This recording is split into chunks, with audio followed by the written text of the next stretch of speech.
Tonight, more in our continuing investigation into the witch hunt against the community activist group ACORN.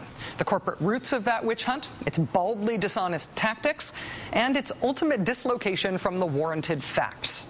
The ongoing effort to destroy and demonize ACORN has been led, for the most part, by conservative media outlets. And its biggest accomplishment so far has been the decision by Congress last week to strip ACORN of all federal funding. The Defund ACORN Act of 2009 passed through both houses of Congress with big bipartisan support. That said, one problem with the Defund ACORN Act is that it appears to be really unconstitutional.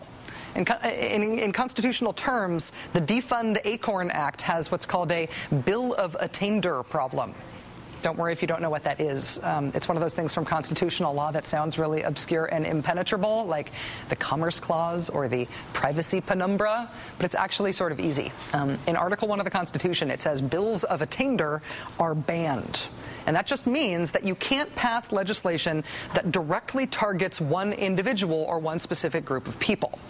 In this case, the Congressional Research Service looked into the Defund ACORN Act of 2009 to see if it specifically targets anyone. And of course, they found probable cause that it does. So there's a good possibility that this legislation, which Republicans are so excited to be touting, which they've even gotten all this Democratic support for, there is a good chance that it is really Article 1 style unconstitutional. It's embarrassing. They're going to want to run on the anti-ACORN platform all the way to 2010 if passed as any prologue. So what to do? How to salvage the Defund ACORN Act? Well, they're going to need to make sure that it doesn't violate the Constitution as baldly as it seems to now.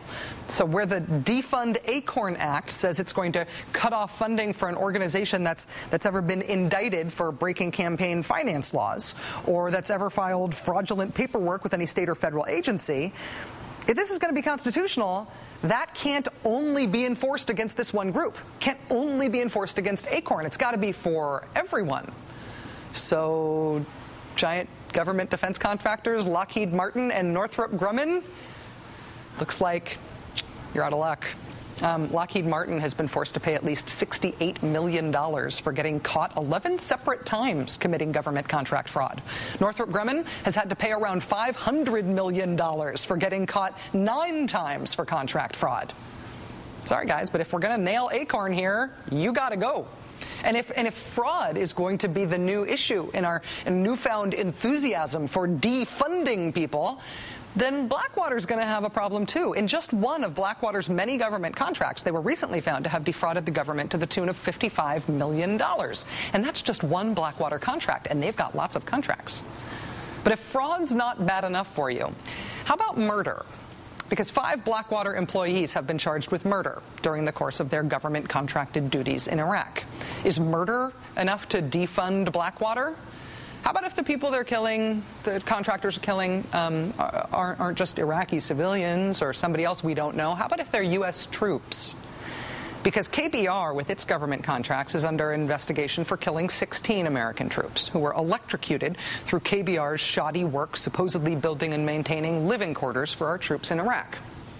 And okay, I mean, to be fair, I will admit that if we are talking about behavior by contractors that warrants them being defunded by an outraged Congress, none of those things I just described from those other contractors are prostitution specific, like the Republican and conservative media ACORN case has been, ever since 2 conservative activists dressed up in pimp and hooker costumes and then went from ACORN office to ACORN office with a hidden camera until they got a reaction out of ACORN employees that would play well on Fox News. If the hidden camera stunt-induced prostitution angle is what it takes to get a government contractor defunded, then I guess we're going to have to talk about prostitution broadly and the government contractor known as Armor Group, part of Wackenhut in Afghanistan. Their employees, you'll recall, were made famous earlier this month after the release of these pictures that show the contractors barely clothed and shooting vodka out of places you wouldn't expect. The same Armor Group personnel, who again were being paid by you and me, were also allegedly engaged in a prostitution ring in Kabul. That's according to an Armor Group whistleblower. The State Department is investigating Armor Group now. But if we're going to talk contractors and prostitution, we're also going to have to talk about DynCorp, which has always been one of those horror movie U.S. contractor cases. In the year 2000, at least 13 DynCorp employees were sent home from a U.S. government contract in Bosnia after they were found to be taking part in a Bosnian sex slave ring involving underage girls. Not a fake prostitution ring that never actually existed, like the one in the activist hidden camera costume stunt, but an actual forced child prostitution ring and actual U.S. government contractors from DynCorp. In the absence of any defund DynCorp uprising, DynCorp still gets a lot of government money. In fact, today, DynCorp landed a brand new $230 million contract with the U.S. Air Force. That's on top of the $915 million contract they got from the State Department in June. Armor Group, the prostitution/vodka shooting contractor in Afghanistan at the Kabul embassy, they've still got that nearly $200 million contract in Afghanistan with the State Department, though that is currently under review. Blackwater still has multi-million-dollar contracts with the State Department, the Defense Department, as well as the CIA, even as 5 of their employees face murder charges. KBR was just awarded a new $19 million Army contract in February, despite being investigated in the deaths of those 16 U.S. troops. Not only have these contractors not been defunded by outraged members of Congress, they all continue to get spectacularly lucrative government contracts, even after all of these things have been exposed. I'm not reporting any of these things for the first time. They're all known. So sure, if you want to defund ACORN, go for it. ACORN has definitely done some indefensible stuff over the years. They are an imperfect organization, to be sure. But if this isn't just a witch hunt against ACORN, if Congress is actually just going after government contractors who commit fraud and worse, then we can all look forward to the explanation from the fake outraged Republicans and the cowering Democrats about why nothing ever inspired them to defund anyone before ACORN. After that, by all means, cut them all loose. Joining us now is Jeremy Scahill, correspondent for The Nation and author of the New York Times bestseller, Blackwater, The Rise of the World's Most Powerful Mercenary Army. Mr. Scahill, thanks for joining us. Great to be with you. I apologize for being a little hot under the collar about this. I'm riled up by this story. Everyone should be. Yeah.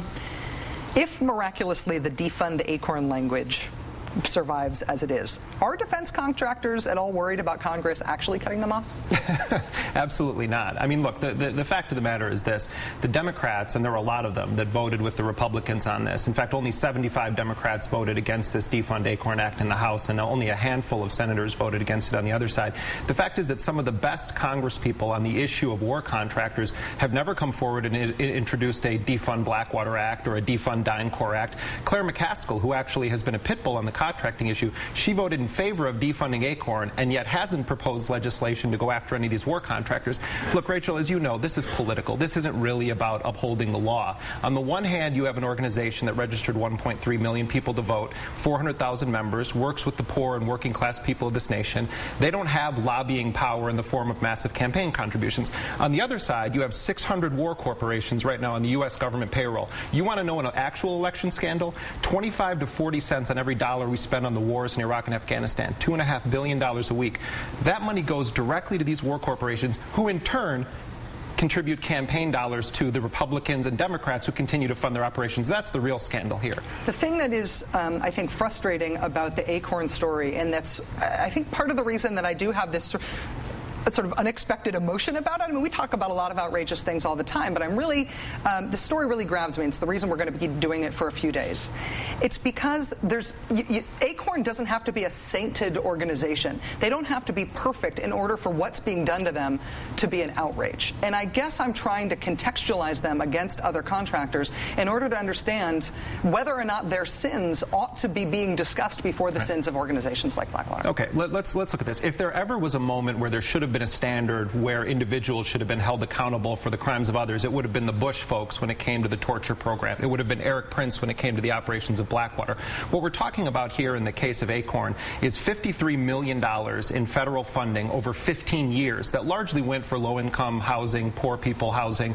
And on the other hand, you're talking about an equivalent amount of money that Halliburton got every single day for its operations in Iraq, that Blackwater may have to repay the government for not living up to the terms of just one contract. The fact of the matter is that ACORN got pennies compared to what these massive war contracting firms got. And as you point out rightly, we're talking about murder, we're talking about child prostitution, retaliation. We're talking about all sorts of misconduct against American personnel and against innocent civilians. The crimes of ACORN, if there are those that are litigated in a court of law, pale in comparison to the crimes of the war contractors that go unconfronted by Democrats and Republicans. Do you see Democrats changing their mind on this? We saw such huge Democratic votes in favor of these Republican defund ACORN bills. Do you see that? Do you think that that sentiment is reversible among Democrats? Well, look, if Representative Alan Grayson of Florida is the only person who's going to come forward and say, yeah, let's go after it, let's defund all these criminal organizations, and the rest of the Democrats, like Claire McCaskill, did it as part of a witch hunt against ACORN,